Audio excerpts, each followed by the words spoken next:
iskuulkan waa iskuulka ugu qaalisan dunida ee arday wax ka bartaan. lacagta arday kasta sanadkii laga qaadana xisaab ma lahan. 1000 iskuul oo dalka ku yaala ayaadna wax kaga baran kartaa lacagta iskuulkan sanadkii laga qaada arday kasta. waxaana loo yaqaanaa iskuulkii boqorada, laakiin boqoro ma dhigtaan. lacagta lagu dhigto iskuulkan waxay ka badan tahay lacagta sanadkii lagu dhigto jaamacadaha waaweyn ee caalamka ku yaala sida Harvard, Oxford iyo Cambridge. haddaba aan kuu sharxo iskuulkan iyo lacagta arday kasta laga qaado sanadkii. kani waa iskuul ka duwan iskuulada kale ee caalamka ku yaala, waana kan ugu qaalisan lacagta ugu badanna laga qaado ardada dhigata iskuulkan. kaalinta koowaad ayuuna kaga jiraa iskuulada caalamka oo dhan dhanka qiimaha markii loo eego. kuna darso waa iskuul gaar loo leeyahay oo aysan dowlad lahayn, shakhsiyaad ayaana aas-aasay ilaa iyo haddana gacanta ku haya. iskuulkan waxaa la yidhaahdaa Institute Le Rosey, balse wuxuu caan ku yahay magaca Le Rosey. ninkan kuu muuqda ayaana sanadii 1880kii aas-aasay iskuulkan, wuxuuna ku yaalaa dalka Switzerland, khaasatan xaafad lagu magacaabo Roll. waana iskuulka ugu qadiimisan iskuulada gaarka loo leeyahay ee daafaha caalamkan ku yaala.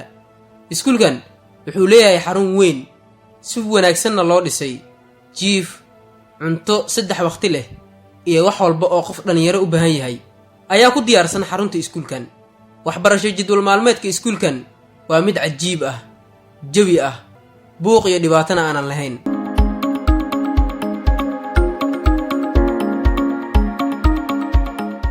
ardaydana waxay soo kacaan 7 subaxnimo, wayna isdiyaariyaan, kadibna quraacdooda ayaa loo diyaariyaa.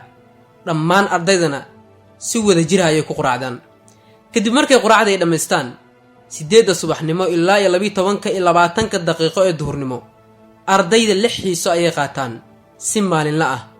inta xiisadaha ay ku jiraanna macmacaan, shukulaatooyin iyo cunooyin fudud ayay ku dhex isticmaalaan gudaha iskuulka. kadib markii xiisadaha u dhammaadaan, dhammaan ardayda qado ayay u diyaar garoobaan, si wada jira ayayna mar kale ku qadeeyaan. nasiino ayay galayaan dhammaantood 4 galabnimo. wixii ka dambeeya dhammaan ardayda wiilasha ah ciyaarista kubadda cagta ayay isku diyaarinayaan iyo ciyaaraha kaleba. 4 galabnimo ilaa iyo 7 fiidnimona ciyaaraha qeybaha kala duwan ayay ciyaaraan ardayda, halka gabdhahana ay waxyaabo kala sameeyaan. 7 fiidnimo iyo qadar 30 daqiiqo ahna dhammaan ardayda casho ayay isku soo diyaarinayaan, si wada jira ayayna mar kale ku casheynayaan. kadib markii ay cashada dhammaystaan, cashirada iskuulka ayay dib ugu laabanayaan dhammaantood, waxayna ka shaqaynayaan leyliyada loo soo diray. markii leyliyada iyo cashirada ay dhammaystaanna waxay isku diyaarinayaan seexasho.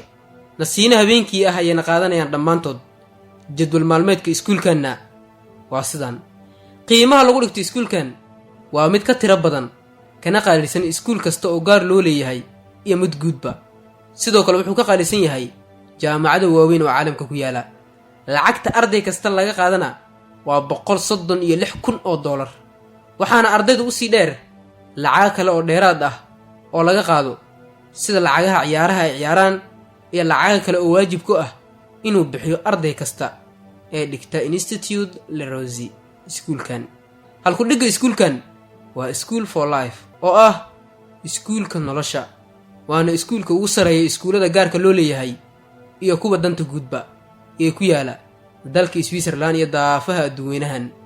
200 oo shaqaale ayaana ka shaqeysa iskuulkan oo isugu jiraan macallimiin iyo qeybaha kale ee shaqaalaha. madaxa guud ee iskuulkan waa kan, waxaana la yiraahdaa Kim Kovacevic. kuwan waa iskuulada ugu qaalisan ee daafaha adduunyanahan ku yaala waqtigan. kuwa ugu qaalisan ee kaalmaha horeeya ku jirana dhammaantood waa kuwan. 100,000 iyo wax ka badanna laguma dhigto jaamacadaha caalamka, balse iskuulkan ayay gaar u tahay Institute Le Rosey, iskuulka ugu qaalisan caalamka oo dhan, kan ugu badan ee lacagaha ugu tirada badan caalamka lagu dhigto iyo kan koowaad ee ugu sareeya. muuqaalkii maanta intaan ayaan kusoo koobayaa. haddii aad ka heshay like saar, waadna ku mahadsan tahay daawashada muuqaalkan. tan iyo muuqaalkeena xiga maalinta berri waxaan idinkaga tegayaa sidaas iyo amaane Allah. fadlan haddii aadan subscribe saarin janaalkeena ama aadan follow soo dhihin barteena TikTok-ga, waxaan kaa codsanaynaa inaad nagu soo biirto kana mid noqotid dadkana gaarsiiya meesha aan doonayno.